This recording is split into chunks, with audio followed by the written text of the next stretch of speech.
আলহামদুলিল্লাহ, যাবতীয় প্রশংসা একমাত্র সেই আল্লাহ রাব্বুল আলামিনের জন্য, যে আল্লাহ রাব্বুল আলামিন আমাদেরকে বিবেক এবং বুদ্ধি দিয়ে, এরপর আল্লাহ রাব্বুল আলামিন আমাদেরকে শুধু বিবেক এবং বুদ্ধি দিয়ে বুদ্ধি এবং জ্ঞানের উপরে ছেড়ে দেন নাই, বরং আল্লাহ রাব্বুল আলামিন আমাদেরকে সৎ পথে নিয়ে আসার জন্য এবং বিশেষ করে দ্বীনের উপর যেন আমরা অটল থাকতে পারি, তার পথে যেন অটল থাকতে পারি, স্থির থাকতে পারি, এই জন্য আল্লাহ রাব্বুল আলামিন যুগে যুগে নবী এবং রাসূল পাঠিয়েছিলেন। আল্লাহ রাব্বুল আলামিন আমাদেরকে যে জ্ঞান এবং বুদ্ধি দিয়েছেন এবং আল্লাহ রাব্বুল আলামিন মানুষকে যে ফিতরাতের উপর সৃষ্টি করেছেন, নবী সাল্লাল্লাহু আলাইহি ওয়াসাল্লাম বলছেন যে কুল্লু মাওলুদিন ইউলাদু আলা ফিতরা, প্রত্যেকটি সন্তান তার ফিতরাতের উপর জন্মগ্রহণ করে। ফিতরাতই হচ্ছে যে একজন মানুষ জন্মগ্রহণ করার পরে সে তার প্রভুকে ডাকবে, তার রবকে ডাকবে, তার রবের ইবাদত করবে। তার কারণ আল্লাহ রাব্বুল আলামিন আমাদেরকে সৃষ্টি করেছেন তার ইবাদতের জন্য। আল্লাহ রাব্বুল আলামিন বলেন, ওয়া মা খালাকতুল জিন্না ওয়াল ইনসা ইল্লা লিয়াবুদুন, আমি মানুষকে এবং জিন জাতিকে সৃষ্টি করেছি একমাত্র ইবাদতের জন্য। সুতরাং বিবেকের চাহিদা হচ্ছে যে একজন শিশু জন্মগ্রহণ করার পর সে জন্ম থেকেই যেমন তার রবকে চিনবে, তার প্রভুকে চিনবে, তার খালেককে চিনবে, তার স্রষ্টাকে চিনবে, ঠিক সে যখন বালেগ হবে, সে যখন ইবাদত করার তার ইবাদত করার সময়টা হয়ে যাবে, তো সে তখন আপনি সেবাদি আরম্ভ করবে। সে আপনি ইবাদত শুরু করবে, তাকে বলার প্রয়োজন নাই, যেহেতু তাকে সৃষ্টি করা হয়েছে ইবাদতের জন্য। কিন্তু আল্লাহ রাব্বুল আলামিন এত বড় দয়াবান তিনি, যে যেন হুজ্জত কায়েম হয়ে যায়, যেন কেউ বলতে না পারে, হে আল্লাহ আমি তো জানি না, আমার কাছে কেউ আসেনি, আমাকে কেউ হেদায়েতের দিকে ডাকেনি, আমাকে কেউ হক কথা বলেনি। এটা সুপ্রতিষ্ঠিত করার জন্যই আল্লাহ রাব্বুল আলামিন নবী এবং রাসূলদেরকে প্রেরণ করেছেন। নবী এবং রাসূল প্রেরণ করেই খেলতাম নাই, বরং তাদের পরে আল্লাহ রাব্বুল আলামিন তাদের উপর যে কিতাব দিয়ে গিয়েছিলেন, তাদের কাছে যে ওহী করেছিলেন, সে ওহীটাও জীবিত রেখেছিলেন এজন্যই, যাতে করে এটাও বলতে না পারে, হে আল্লাহ আমি যখন জন্মগ্রহণ করেছিলাম তার আগেই তো নবী মারা গেছিল, আমি নবীকে দেখি নাই, আমি কোনো দাঁড়িয়ে পাই নাই, দাঁড়িয়ে আল্লাহর সঙ্গে দেখা হয় নাই, আমাকে কেউ ধর্মের কথা বলে নাই, আমাকে কেউ সব কথা বলে নাই। আল্লাহ তাআলা হয়তো বলতেন যে তোমার কাছে নবী গেছিল, তারপরে তার খলিফারা ছিল, তাবে তাবে না, আমি তো তাবে পরে আমার জন্ম হয়েছে, আমার নবীকেও দেখি নাই, খোলাফায়ে রাশিদুনকেও দেখি নাই, তাবে কাউকেও পাই নাই, ইমামকে পাই নাই, ইমামকেও পাই নাই, তারাও আমার আগে মারা গেছে। এই জন্য আল্লাহ রাব্বুল আলামিন আবার করেছেন, যে কিতাবগুলো আমাদের নবীর উপর যে ওহী করেছিলেন, সেই কিতাবটা কিয়ামত পর্যন্ত বাকি রেখে দিয়েছেন এবং এর হেফাজত করার দায়িত্ব আল্লাহ রাব্বুল আলামিন নিয়ে নিয়েছেন। ইতিপূর্বের যে কিতাব ছিল, এই কিতাবগুলোর দায়িত্ব আল্লাহ রাব্বুল আলামিন তাদের পাদ্রীদের উপর ছেড়ে দিয়েছিলেন, ওই সমস্ত উলামাদের উপর ছেড়ে দিয়েছিলেন, যার কারণে পূর্ববর্তী গ্রন্থের মধ্যে বিভিন্ন প্রকার পরিবর্তন, সংযোজন বিয়োজন হয়ে বিকৃত হয়ে গেছে। কিন্তু আল্লাহ রাব্বুল আলামিন আমাদের উপর যে কোরআন অবতীর্ণ করলেন, ওই মুহাম্মদুর রাসূলুল্লাহ সাল্লাল্লাহু আলাইহি ওয়াসাল্লামের উপর যে কোরআন অবতীর্ণ করলেন, আল্লাহ রাব্বুল আলামিন বলেছেন, ইন্না নাহনু নাযালনা যিকরা ওয়া ইন্না লাহু লাহাফিজুন।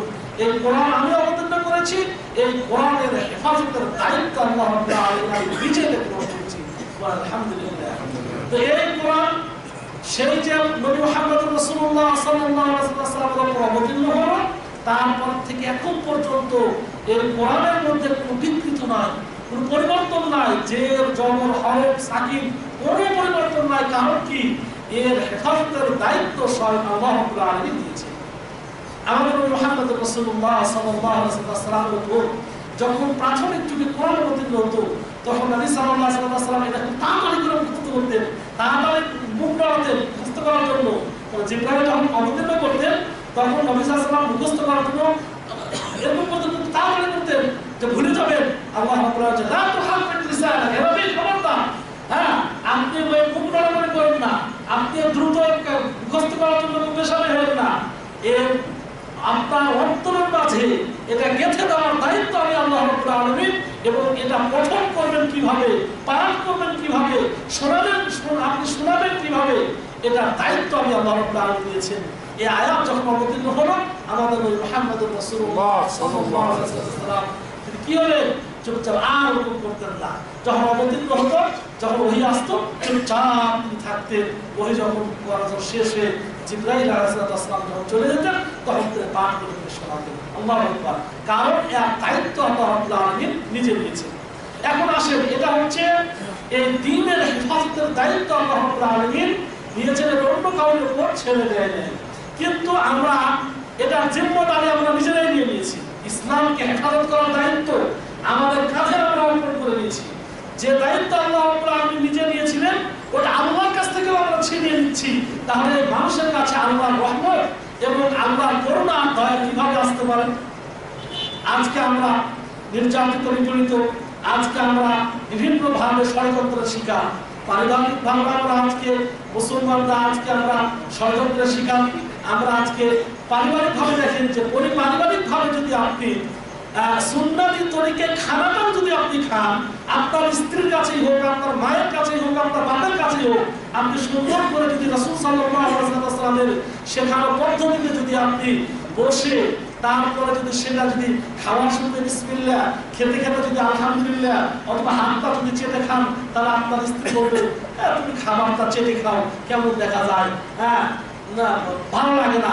মানুষেরা মনে করবো তুমি ভাই খাইয়া কোনো খাও নাই, এগুলো চাইতে চুটি খাইতেছো। মানুষেরা বলবে।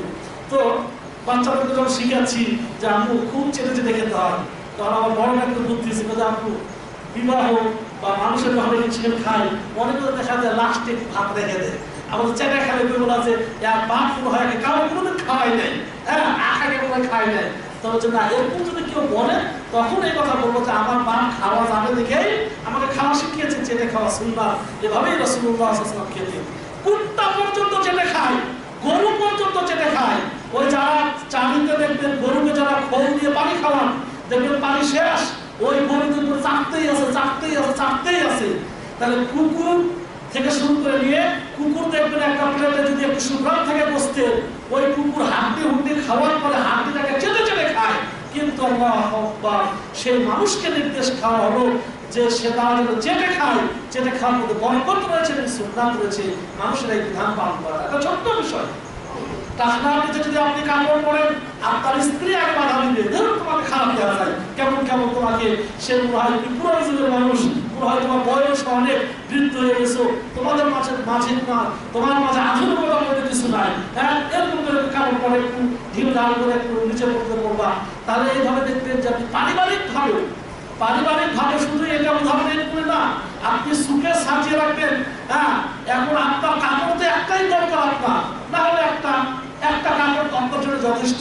দুইটা রাখেন, শ্বশুর বাড়ি যখন যাবেন, মেয়ের স্ত্রীর যখন খারাপই লাগে শ্বশুর বাড়ি গেলে, প্রথম কাপড় পরে গেলে শ্বশুর বাড়ি যাওয়ার জন্য আরেকটা কাপড় রাখেন, জুমার দিনের নাই ঈদের দিনে নামাজ পড়ার জন্য আরেকটা কাপড় রাখেন। কিন্তু দেখবেন যে সুটকেস ভরা কাপড়।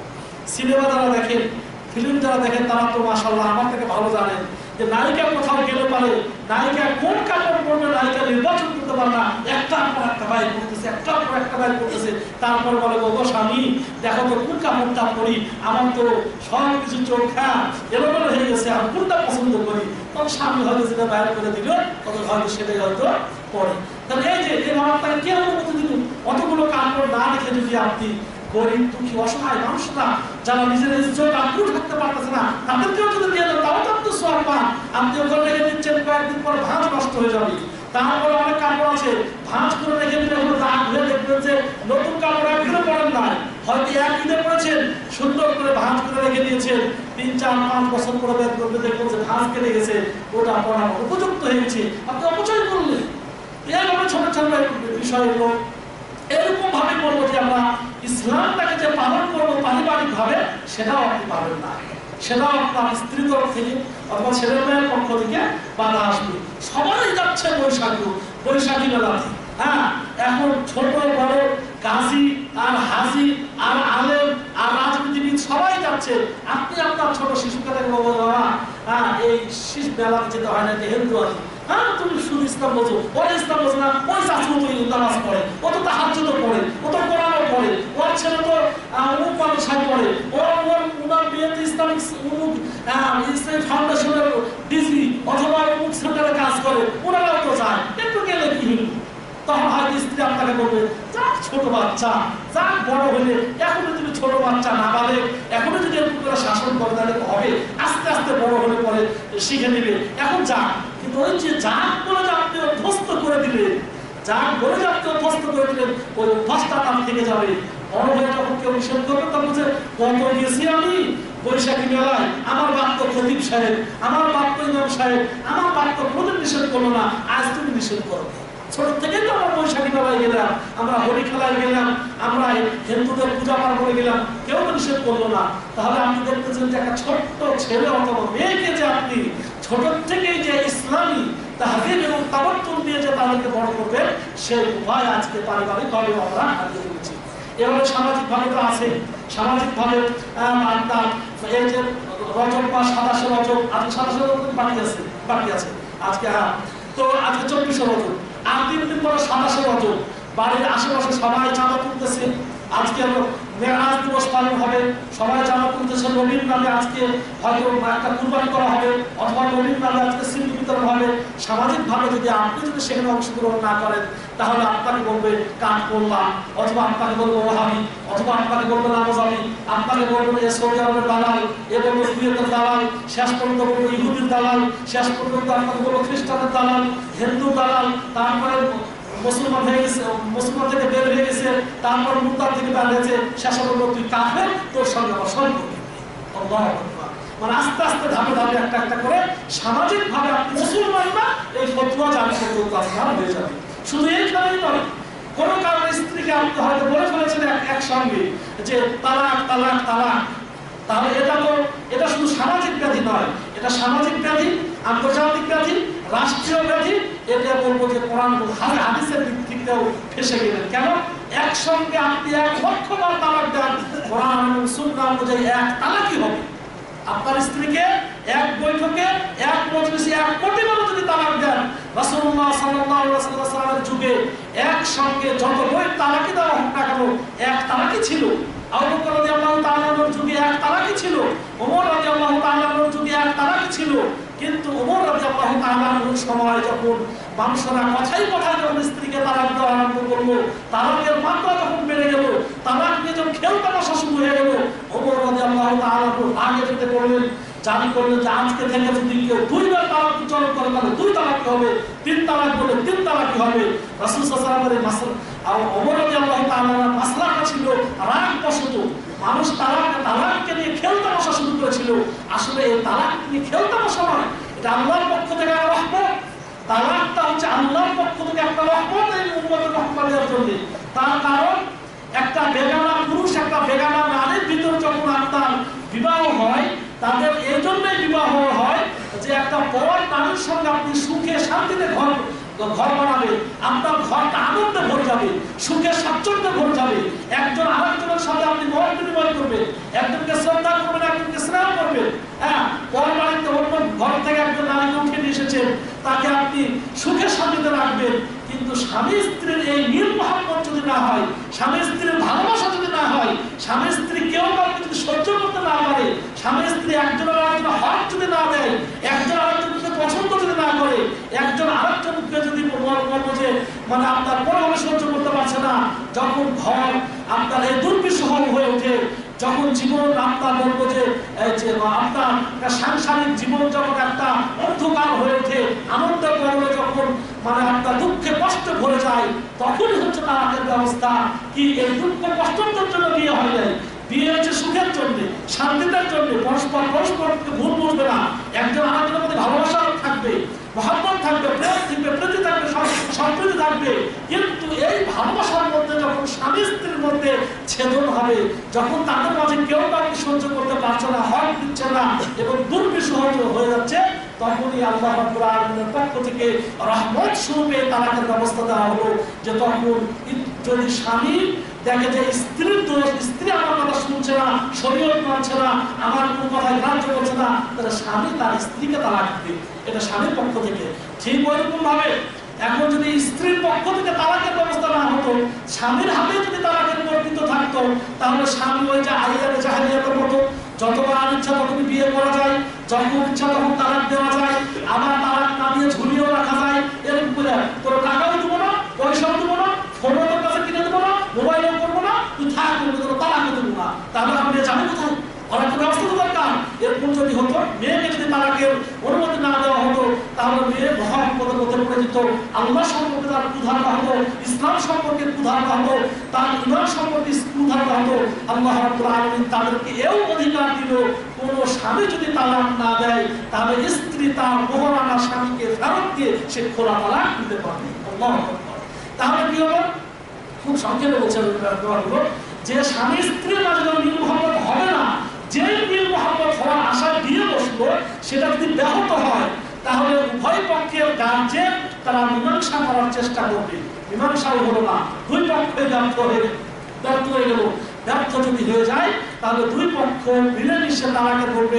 ছেলেকে বলবো, বাবা তুমি যেহেতু তোমার স্ত্রীকে কি করতেছো, হক দিচ্ছ না, অথবা স্ত্রী তোমার কথা মানছে না, তোমাকে সহ্য করতে পারছে না, তাহলে তোমরা এক কাম করো, বিবাহ বিচ্ছেদ করো, তুমি তোমার স্ত্রীকে তালাক দিয়ে দাও। স্বামী যদি অস্বীকার করে, আমি বিয়ে বসছি, কি তালাক দেওয়া চলতে যাবি, আমি তালাক দিব না, তাহলে ব্যবস্থা কি?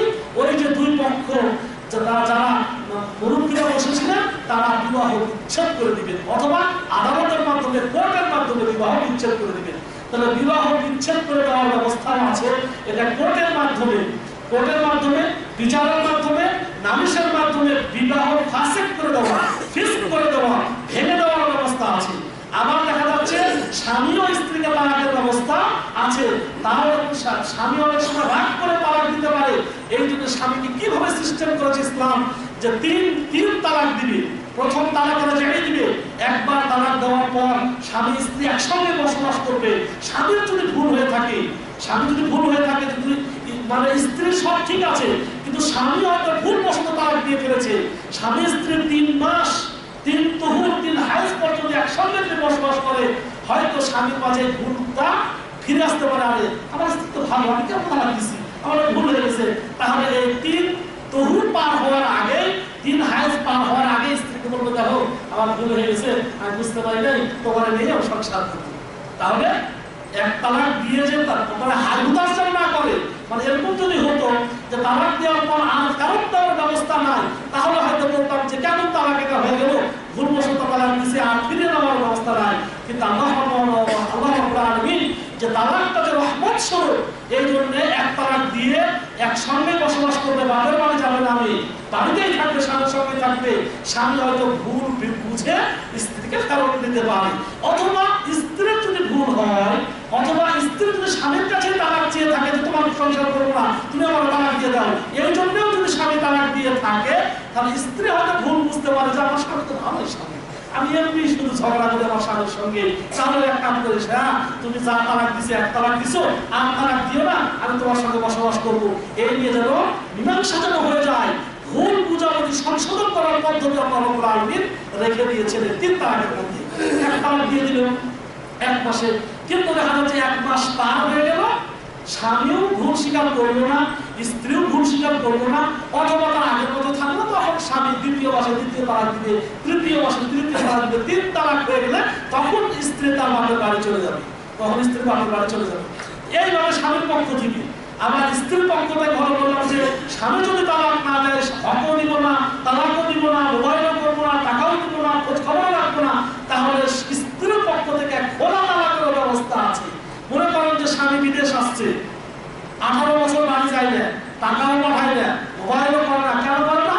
আর একজনের সাথে, হ্যাঁ, মানে আগের স্ত্রী ভালো লাগে না এখন, এই জন্য উনি আরেকজনকে নিয়ে মক্ত হয়তো আছে, হয়তো আছে, তো ভালো গেছে পরিবারে, যেমন আগে শাসন পর খোঁজ খবর নাই, 10 বছর পর্যন্ত খোঁজ খবর নাই, ফোন নাই, যোগাযোগ নাই, তার স্ত্রী কি সারা জীবন বসে থাকবে না? ওই সময় স্ত্রী আদালতের শরণাপন্ন হয়, খোলা তালাক দিতে পারবে যে আমার 10 বছর থেকে আমার স্বামীর যোগাযোগ নাই, টাকা পয়সা নাই, তাহলে হয় কোর্ট তাদের মধ্যে বিবাহ ভেঙে দিবে, অথবা খোলা তালাকের ব্যবস্থা আছে। ওইরকম ভাবে তার স্ত্রীর পক্ষ থেকেও তালাক নেওয়ার ব্যবস্থা করেছে, স্বামীর পক্ষ থেকেও স্বামী তালাক দিতে পারবে। আবার যদি দেখা যায় যে স্বামী স্ত্রীর মাঝে পরিকল্পনা হচ্ছে না, তাহলে উভয় পক্ষ বসে কোর্টের মাধ্যমে অথবা নালিশের মাধ্যমে মুরব্বীরা বসেও বিবাহটা বিচ্ছেদ করে দেয়।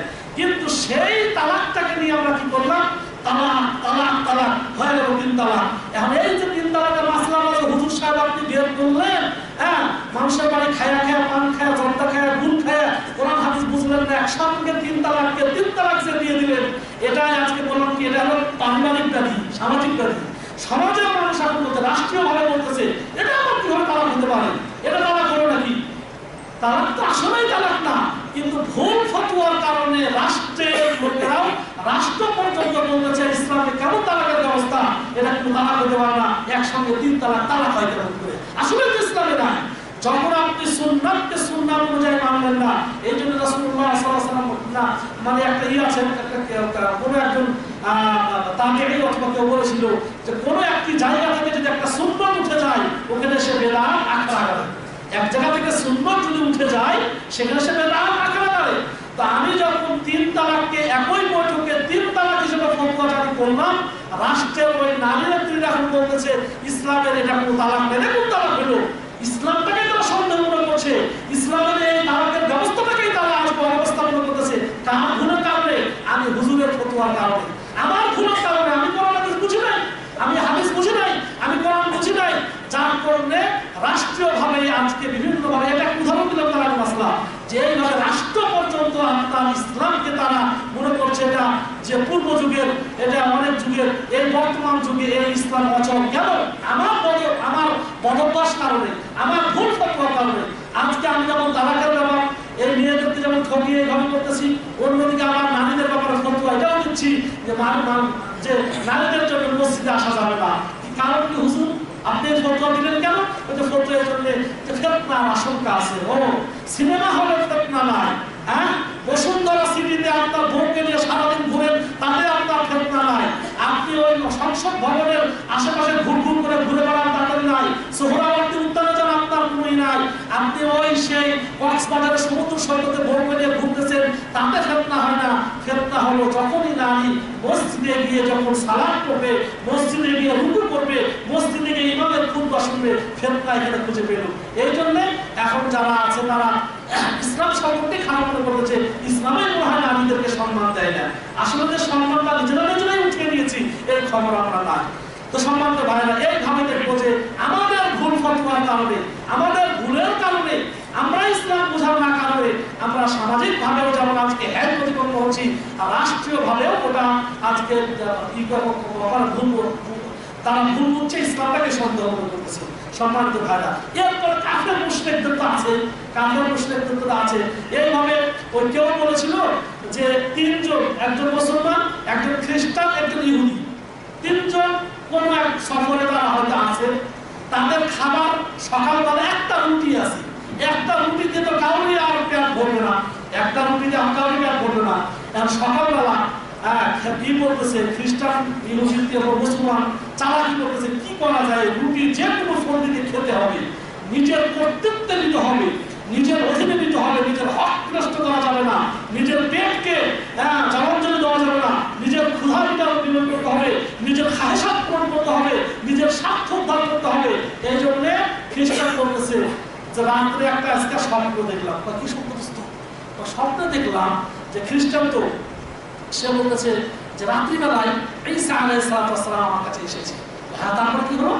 ঈসা আসলাম আমাকে বলতেছে যে তোরা তো আজকে এক সফরে আছিস, তোদের কাছে তো রুটি মাত্র একটা আছে, সুতরাং আমি তোকে নির্দেশ দিচ্ছি রুটিটা তুই খাবি, তাহলে কি হবে, তুই যদি খাস তোকে খেতে হবে, তাহলে তোর পেট ভরে হয়ে পড়বো। তারপর তাই নাকি?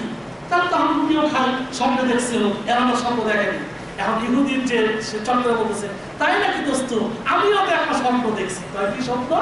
স্বপ্ন হলো এটা যে আমার কাছে মুসা আলাইহিস সালাম, আমি ঘুমিয়ে আছি, মুসা আলাইহিস সালাম আমার কাছে এসেছি। দোস্ত তারপরে কি? তারপরে হলো মুসা সালাম বলতেছে সকালবেলা তোদের নাস্তাতে একটা রুটি, আর কি করবি, সুতরাং এই রুটিটা তুই যদি খাস তাহলে তোদের উপর কল্যাণ করা হবে। কেন কল্যাণ করা হবে?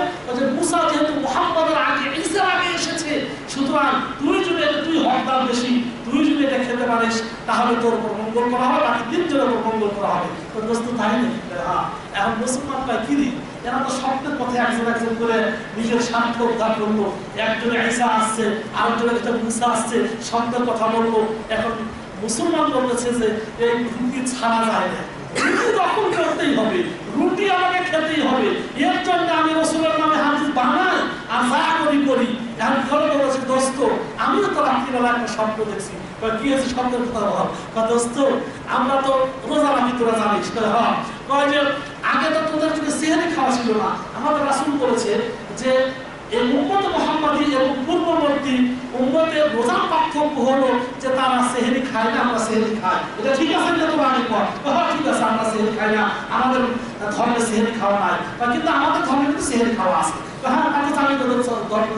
সুতরাং রাত্রিবেলা যখন ঘুমিয়েছিলাম মুহাম্মদ সাল্লাল্লাহু আলাইহি ওয়াসাল্লাম স্বপ্নে আমার কাছে আসলেন, এসে আমাকে বললেন, এই উম্মতে মুহাম্মদ উঠ বেটা আব্দুল্লাহ উঠ, সেহরি খাওয়ার টাইম হয়ে গেছে বেটা, এখন তুই সেহরি খা। তো দোস্ত আমি সেহরির সময় উঠে রুটি যখন খাওয়া হয়েছে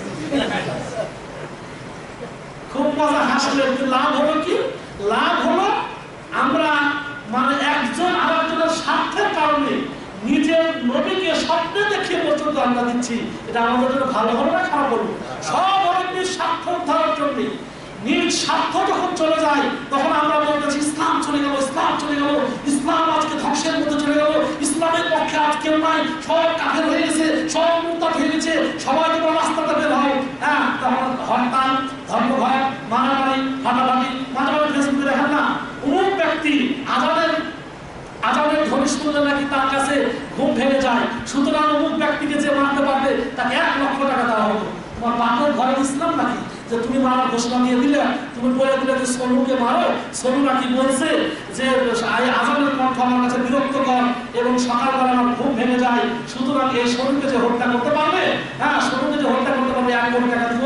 ওই সালমান রুশদির বিরুদ্ধে, সালমান রুশদি কাফের, সে কুফর করেছে, সে ইসলামের বিরুদ্ধে কথা বলেছে, এত ঠিক, এটা ঠিক আছে, কিন্তু আমি বললাম যে সালমান রুশদিকে মারতে পারবে 1 কোটি টাকা দিলাম। এই বিধান তোমাকে কে দিবে? যখনই আমরা এই বিধানগুলো বলতেছি তখনই কাফের মুশরিকরা বলতেছে যে মুসলমানরা সন্ত্রাসী। সন্ত্রাসী না হলে এরা ঘোষণা দেয় কেমন করে যে অমুককে ফাটাও, অমুককে হত্যা করো, অমুককে মারো, অমুক মুরতাদ, অমুক ফাসিক, অমুক কাফের, এগুলো বলছে কেন? একটা বলছে তারা মুসলমানরা সন্ত্রাসী হওয়ার কারণে এই হত্যা করার রাজনীতিও তারা করে, মানুষকে হত্যা করতে উদ্বুদ্ধ করে।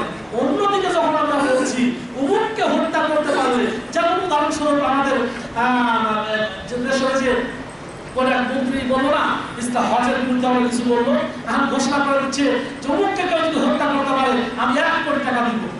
এখন বলতে কি দিই, এটার কাছে 1 কোটি টাকা আসলে কোথা থেকে? সুতরাং এই অবশ্যই এই টাকাটা সৌদি আরব থেকে আসছে, অথবা এই টাকাটা কুয়েত থেকে আসতেছে। তাহলে এই টাকাটা তাহলে সন্ত্রাসীদেরকে টাকার জোগান কে দেবে বের করতে হবে।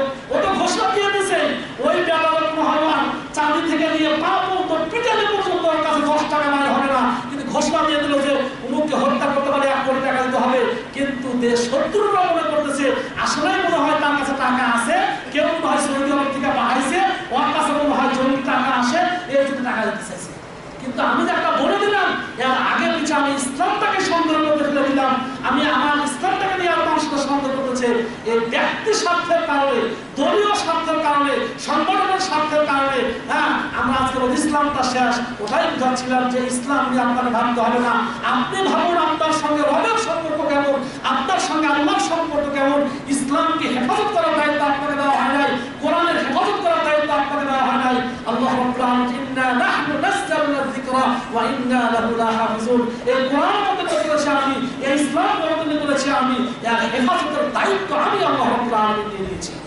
ওই কাবাকেও ধ্বংস করতে এসেছিল, কাবাকেও ধ্বংস করতে এসেছিল আব্রাহা, কিন্তু তখন কি করেছিল আব্রাহা যখন কাবাকে ধ্বংস করতে আসে, কাফের এবং মুশরিকরা যখন দেখলো হস্তি বাহিনীর সঙ্গে আমরা যুদ্ধ করে পারবো না, তখন তারা আল্লাহর উপর সমর্থন করে দিয়েছিল। পাহাড়ে উঠে আব্দুল মুত্তালিব বলেছিল, হে আমার রব, তোমার ঘর তুমি সামলাও, আমরা আজ অমর, আমার পক্ষে সম্ভব হবে না। যখন এই কাফের এবং মুশরিকরা এই আবু তালেব আর আব্দুল মুত্তালিবরা যখন আল্লাহর উপর সমর্থন করে দিয়েছিল, আল্লাহ রাব্বুল আলামিন তার কাঁধে দায়িত্ব নিয়ে যখন আবাবিল পাখির মাধ্যমে সেই আব্রাহাকে ধ্বংস করেছিল। কিন্তু আমরা কোনো ব্যাপারটা আল্লাহর উপর সমর্থন করে দিই না, নিজের কাঁধে ছিনিয়ে নিচ্ছি। হেফাজত করবেন আল্লাহ, আল্লাহ বলছে না তুই আরশে থাক, তোর দায়িত্ব কি আমরাই হেফাজত করবো। তোমার ইসলাম নাকি যে তুমি ইসলাম তোমার নিজেই তো তুমি ইসলাম মানবা। আজকে মুসলমানরা শিরকের সাথে জড়িত, কুফরের সাথে জড়িত, মুসলমানরা ঘুষের সাথে জড়িত, মুসলমানরা এর আগে বলেছি যে নিজের সম্পত্তিটাও কাউকে দিতে চায় না। এমনও হয় যে ইমাম যদি কোনো ভাইয়ের কাছে কোনো একটা অফিসে দুইজনই মনে করেন ইসলাম প্রচার করে, একজন যদি 10টা বই দেওয়া হয়, দোস্ত 10টা বই দিয়ে গেলাম, তোরা তো এই অফিসে দুইজন আছিস, তোরা মিলে বসে বেঁধে দিস, তাহলে আমিও এটা বেঁধে দিই, আর দিতে হবে তার মধ্যে। 10 টাকা যদি দেওয়া হয়, কেউ যদি আমাকে 10 টাকা দেওয়া হয়, এক অফিসে মনে করো যারা 5 জন আছে, কেউ হয়তো 100 টাকা দিয়ে গেল, 100 টাকা দিয়ে গেল। আমরা আজকে আমার চরিত্রটা এরকম 100 টাকা দিয়ে গেল, বলছে এই 100 টাকা তোরা মিলে মিশে খাস 5 জন, তখন আমি 10 টাকা আগে বলি, কয় যে একজন আসছিল 90 টাকা দিয়ে গেছে, আমাকে বাইরে দিয়ে দিয়েছে, 10 টাকা তো আগে রাখছি। আমাদের পর্যায়ে যদি এটা হয়, তাহলে কাল কিয়ামত পর্যন্ত আমাদের ইসলামের কোনো উপকার আসতে পারে না। নবী মুহাম্মদ রাসূলুল্লাহ সাল্লাল্লাহু আলাইহি ওয়াসাল্লামের যুগে যুদ্ধ চলছে, যুদ্ধ শেষ, এক সাহাবী ইন্তেকাল করেছেন, শাহাদাত বরণ করেছেন, সবাই বলতেছে মাশাআল্লাহ মাশাআল্লাহ, এই ব্যক্তি জান্নাতি, এই ব্যক্তি জান্নাতি, এই ব্যক্তি জান্নাতি, সবাই বলতেছে। রাসূলুল্লাহ সাল্লাল্লাহু আলাইহি ওয়াসাল্লামের চেহারা লাল হয়ে গেলেন। রাসূলুল্লাহ সাল্লাল্লাহু আলাইহি ওয়াসাল্লাম বললেন যে তাকে কি করো, তাকে তার সব কিছু মানে কি করে দেখো, খুঁজে দেখো তার কিছু আছে দেখি। ছোট্ট একটা দড়ি পাওয়া গেল, দড়ি, যে দড়ি 5 পয়সা মূল্য নাই। রাসূলুল্লাহ সাল্লাল্লাহু আলাইহি ওয়াসাল্লাম বলছেন সে আমাদের খেয়ানত করেছে, সে হবে জাহান্নামী। কিন্তু আমরা আজকে মিছিলে বললেও শাহাদত, এক্সপ্লেন করে বললেও শাহাদত, নিজের স্বার্থের কাতর বললেও শাহাদত, শাহাদতের কোনো হয়তো বাপের ঘরের সম্পত্তি যাকে ইচ্ছে শাহাদত দেওয়া যায়, মরলেই শাহাদত যে কোনো কারণে। এই যেটা বলছিলাম যে আল্লাহর সাথে সম্পর্ক নাই, নিজের ইমান পরিবর্তন করার সম্পর্ক নাই। সালাত তো মুসলমানরা পড়ে না, বলতে গেলে 99% মুসলমানরা আজ নামাজ পড়ে না। আল্লাহ সম্পর্কে যে ইমান রাখা দরকার সেই ইমানের খোঁজ খবর নাই। আল্লাহ সকল জায়গায় বিরাজমান, আর যত আল্লাহ তত আল্লাহ। আমার কাছে আল্লাহ নিরাকার, নবী মুহাম্মদ সাল্লাল্লাহু আলাইহি ওয়াসাল্লাম নূরের তৈরি, নবী সাল্লাল্লাহু আলাইহি ওয়াসাল্লাম গায়েব জানতেন, নবী সাল্লাল্লাহু আলাইহি ওয়াসাল্লাম মিলাদুল মাহফিলে এসে উপস্থিত হন, তারপরে মেরাজ দিবস, তারপরে নবী দিবস, কত কি আছে বিভিন্ন আকীদা। তারপরে আমার সাহাবীদেরকে গালি দেওয়া হতো, শিয়া আকীদা গ্রহণ করে আবু বকরকে গালি দিচ্ছি, আয়েশাকে গালি দিচ্ছি, মুআবিয়া রাদিয়াল্লাহু তাআলাকে গালি দিচ্ছি। বিশেষ করে ইসলামের রাজনীতি যারা করে তারা তো বলে যে এই মুআবিয়া হচ্ছে রাজতন্ত্রের সূচনাকারী, সুতরাং তাকে তো এক ছড়ক গালি দেওয়া দিন। এইভাবে দেখা যাচ্ছে যে আমাদের আল্লাহ সম্পর্কে আকীদা নষ্ট, রাসূল সম্পর্কে আকীদা নষ্ট, দ্বীন সম্পর্কে আকীদা নষ্ট, সর্বক্ষেত্রে আমাদের আকীদার বালাই নাই। কিন্তু আমরা চাচ্ছি যে মুসলমান আর নির্যাতিত নিপীড়িত হয়ে আছে এবং নিজের দলীয় স্বার্থ হারা হয়ে গেলে, নিজের স্বার্থ চলে গেলে ইসলাম চলে গেল, ইসলাম চলে গেল, ইসলামকে বাঁচাতে হবে। ইসলাম বাঁচানোর দরকার আপনার নাই, আপনি আপনার ইমান বাঁচান, আপনি আপনার ইসলাম বাঁচান, আপনি আপনার সম্পর্ক রবের সাথে স্থির করুন, যাতে আল্লাহর পক্ষ থেকে কি সাহায্য আসে। আসুন আল্লাহ রাব্বুল আলামিন বলছেন, এই আয়াতের অনুবাদ করে শেষ করব। আল্লাহ বলছেন ওয়ালাল্লাহুল্লাযীনা আমানু মিনকুম ওয়া আমিলুস সালিহাত। আল্লাহ রাব্বুল আলামিন তোমাদের মাঝে যারা ঈমানদার এবং যারা সৎ আমল করে তাদেরকে ওয়াদা দিয়েছেন।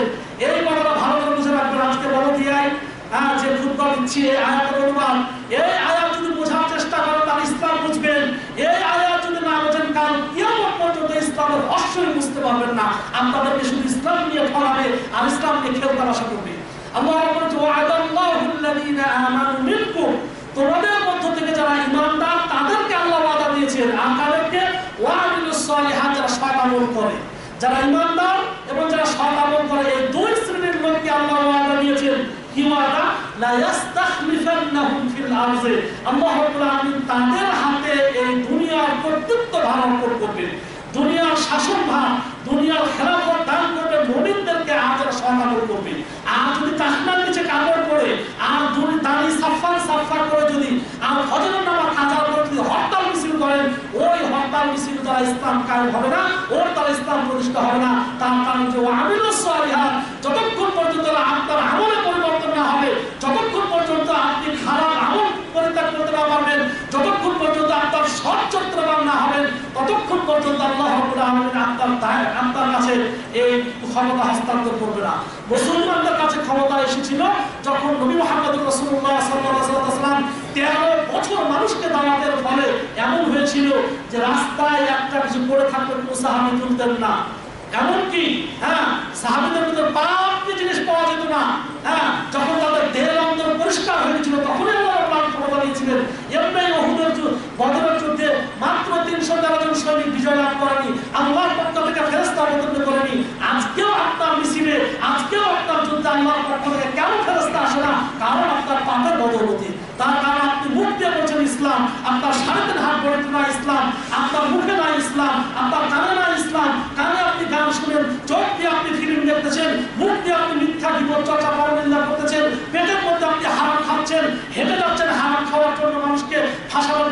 হাত দ্বারা মানুষকে আঘাত করতেন, কষ্ট দিচ্ছেন, আর আপনি জানেন যে আপনার কাছে আল্লাহ শান্তি অবতীর্ণ হয়, কিয়ামত পর্যন্ত আপনার কাছে শান্তি আসবে না।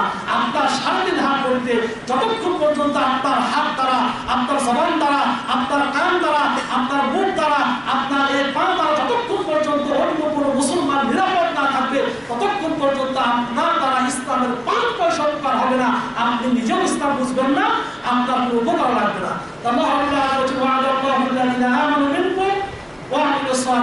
তোমাদের মধ্যে যারা মুমিন এবং সৎ আমল করবে, আল্লাহ তাদেরকে দুনিয়ার শাসন ভার তাদেরকে দিবেন। আর কি করবেন? যেমন ইতিপূর্বেও আল্লাহ রাব্বুল আলামিন শাসন ক্ষমতা দিয়েছিলেন। আল্লাহ দেন নাই?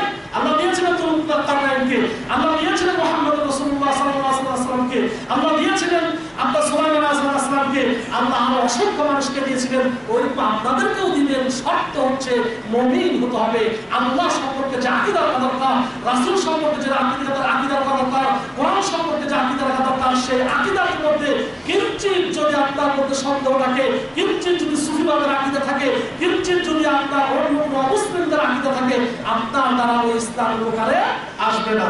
এরপর আল্লাহ কোরআন বলেছেন এবং তোমাদের দ্বীনকে সুদৃঢ় করবেন, যে দিন আল্লাহ তোমাদের জন্য পছন্দ করে। কিন্তু আজকে তো আমরা দিনকে নিজের মতো বানিয়ে নিয়েছি, সবটাই দিন আমাদের। হ্যাঁ, হোলি খেলার দিন, আবার বলবো যে আজকে বৈশাখীও দিন, আজকে শবে বরাতের দিন, আজকে রজবও দিন, আর দিনের মধ্যে আমাদের পার্থক্য নাই। আল্লাহ তোমাদেরকে আল্লাহর পক্ষ থেকে যে দিন নির্দিষ্ট করেছে, পছন্দ হচ্ছে, সেই দিন তোমাদেরকে সুদৃঢ় করবে। তোমাদের ইচ্ছা মতো যে দিন, সেই দিন নয়। এরপর আল্লাহ কোরআন বলেছেন ওয়ালা ইউবাদদিলান্নাহুম মিন খাউফিহিম আমনা, আর আল্লাহ তোমাদেরকে এই ভয়, ভীত, এখন যে ভয়ের মধ্যে আছেন, এই যে আগে বললাম যে পারিবারিকভাবে ভয়ের মধ্যে আছি, সামাজিকভাবে ভয়ের মধ্যে আছি, রাষ্ট্রীয়ভাবে ভয়ের মধ্যে আছি, আন্তর্জাতিকভাবে ভয়ের মধ্যে আছি, এটা আল্লাহ পরিবর্তন করে দিয়ে তোমাদেরকে নিরাপত্তা দান করবেন। ভয়ের পরিবর্তে নিরাপত্তা তোমাদেরকে দান করবেন। শর্ত হলো মুমিন হতে হবে, শর্ত হলো তোমাদেরকে সৎআমল করতে হবে। আল্লাহ রাব্বুল আলামিন বলেন ওয়ালা তাহিনু ওয়ালা তাহজানু ওয়া আনতুমুল আ'লাউনা ইন কুনতুম মুমিনিন। তোমরা বিচলিত হবে না, তোমরা হীনমান হবে না, তোমরা হীনমান হবে না, তোমরাই বিজয়ী হবে যদি মুমিন হও। কিন্তু সত্যিকার ভাবে আজকে আমরা মুমিন নয়, বলছেন মুমিন, কিন্তু আমরা বলছি মুমিন, কিন্তু অন্তরের মাধ্যমে আমরা মুমিন নয়। সম্মানিত ভাইরা, অনেক লম্বা হয়ে গেল, বাকি খুতবাটা ইনশাআল্লাহ শেষ করব, শুধু অর্থটা বলে নিই। এরপর আরেকটা শর্ত হচ্ছে ইয়াবুদুনানি লা ইউশরিকুনা বি শাইআ। শর্ত হচ্ছে মুমিন তো হলেই একমাত্র আমার ইবাদত করবে, আমার ইবাদতের মাঝে আমার সঙ্গে অন্য কাউকে তোমরা শিরক করতে পারবে না, শরীক করতে পারবে না। এমন কোন বাংলার মুসলমান নাই যে মুসলমান শিরক না করছে। অহরহ আমরা শিরকের সাথে জড়িত। বড় শিরক না করলে ছোট শিরক তো করতেই আছি আমরা। তাবিজ কবজ থেকে শুরু করে নিয়ে, ঝাড়ফুঁক থেকে শুরু করে নিয়ে বলবো শিরকের সাথে আমরা জড়িত। যতক্ষণ পর্যন্ত শিরক মুক্ত আমল না করবেন, ততক্ষণ পর্যন্ত আপনার দিন আপনার কাছে নিরাপদ নয়। আপনি ভয়ের মধ্যে থাকবেন। দিন ইসলাম আপনার জন্য এই দুনিয়াটা সংকীর্ণ হয়ে যাবে, জীবন অতিষ্ঠ হয়ে যাবে, এই ভয়ের মধ্যে আপনি থাকবেন। শিরক বর্জন করতে হবে। শিরক থাকা অবস্থায় আপনি মনের মধ্যে পশ্চিমকালেও শান্তি পাবেন না। তারপর মহাপ্রাণ বলছেন ওয়ামান কাফারা বা'দা যালিকা ফাউলাইকা হুমুল ফাসিকুন। এরপরেও যারা কুফরি করবে তারা অবশ্যই ফাসিক। এই আয়াতের ব্যাখ্যা লম্বা হয়ে গেল, আপনাদের ডিউটি আছে। ইনশাআল্লাহ আগামী সপ্তাহে বাকি এই আয়াতের ব্যাখ্যা শেষ করবো।